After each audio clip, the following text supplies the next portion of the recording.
जय श्री कृष्णा। आप सभी महानुभावों को श्रीमद् भागवत महापुराण के 9वें स्कंद के 5वें अध्याय की कथा सुनने का स्वागत है। सो हे परीक्षित, जब दुर्वासा जी को भगवान श्री कृष्ण का चक्र जो है पीछा करता रहा, जब कहीं दुर्वासा जी विश्राम करने के लिए रुकते तब तक सुदर्शन चक्र पहुंच जाता। सो हे परीक्षित, दुर्वासा जी का यह केवल सुदर्शन चक्र उतना ही पीछा करता था कि दुर्वासा जी बैठे नहीं।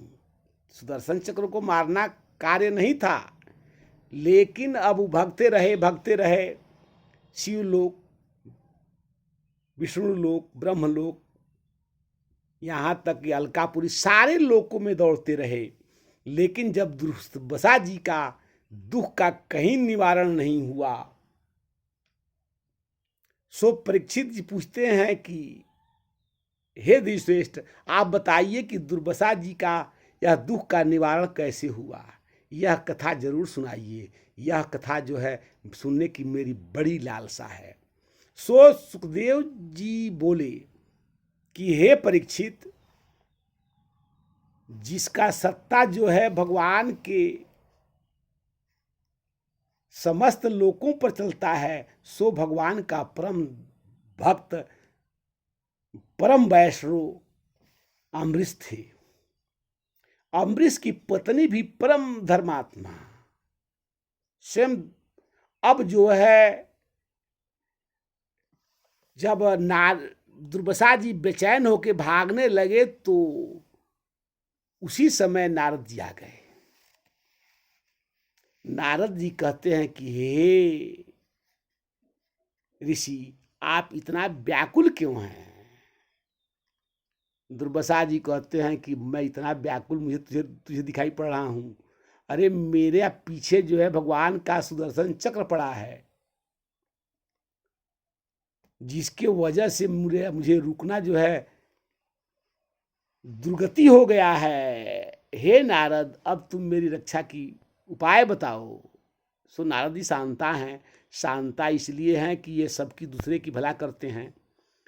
जब नारद जी बताए तो पुनः जो है कहते हैं नारद जी की आप अम्बरीश के ही पास जाएं, अम्बरीश के अलावा दूसरा कोई तो आपका रक्षा नहीं करेगा। जब दुर्वासा जी को इस बात का पता चला, दुर्वासा जी मन में विचार करते हैं कि आज मैं जाकर महाराजा अम्बरीश का पैर पकड़ लूंगा, जो भगवान से भी श्रेष्ठ हैं। यहाँ दुर्वासा जी की चोट के लिए अम्बरीश सिर झुकाए खड़े हैं और 1 वर्ष बीत गया। जब 1 वर्ष बीत गया, अम्बरीश सोचते हैं कि अब दुर्वासा जी मुझे सर पर मारने ही वाले हैं, दुर्वासा जी मुझे मारने ही वाले हैं। उसी तरह बैठे रह गए और सिर झुकाए हुए हैं। सो जब दुर्वासा जी आए तो दुर्वासा जी बोलते हैं कि रक्षामि रक्षामि रक्षामि। जब दुर्वासा जी की दुर्गति देखते हैं तो अम्बरीश खड़ा हो गए। तुरंत जो है अब दुर्वासा जी के आगे दंडवत करके और कहते हैं कि हे ऋषिवर, क्षमा करें, मैं अपराध को क्षमा करें। सो हे परीक्षित, गलती दुर्वासा जी की है, लेकिन फिर भी क्षमा कौन मांगता है? तो महाराजा अम्बरीश मांगते हैं कि हे ऋषिवर, मुझसे अपराध बन गया है। सो ऐसे भक्त जब आ करके और दुर्वासा जी को अपनी गलती मानते हैं, लेकिन अम्बरीश कहते हैं नहीं महाराज, आपसे तो गलती हो ही नहीं सकती, आप तो स्वयं ऋषिराज हैं, गलती हमसे होता है, हम सांसारिक जीव हैं। तब जो है जब सुदर्शन चक्र आ जाता है तो भगवान दुर्वासा जी के सम्मुख जब आता है तो आगे जो है पुनः अम्बरीश खड़ा हो जाते हैं। कहते हैं कि हे सुदर्शन चक्र, अगर तुमको मुझे मारना है तो ऋषिवर का एक भी बाल बांका करने के पूर्व तुम्हें मुझे वध करना होगा। और तुम जो है भक्तों की रक्षा करते हो, तुम गायों की रक्षा करते हो, तुम जो है अबला की रक्षा करते हो, सो हे सुदर्शन चक्र तुम मेरी रक्षा करो। मैं जो है असहाय हूँ, ये द्विज श्रेष्ठ मेरे सर्वस्व हैं, सो मेरी इनको वध करने के पूर्व तुम मुझे वध करो। अरे मेरे रहते हुए तुम इस ऋषि को जो है कुछ भी अहित नहीं कर सकते हो। इस तरह का बार बार जो है सुदर्शन चक्र को निवेदन करते हैं और सिर झुका करके बार बार भगवान विष्णु का और भगवान भोले बाबा का, ब्रह्मा जी का, समस्त देवताओं को बार बार दंडवत करते हैं। कहते हैं आप लोगों ने मेरे ऊपर जो भागवत कृपा किया है सो इसका फल दें और सुदर्शन चक्र को शांत करें।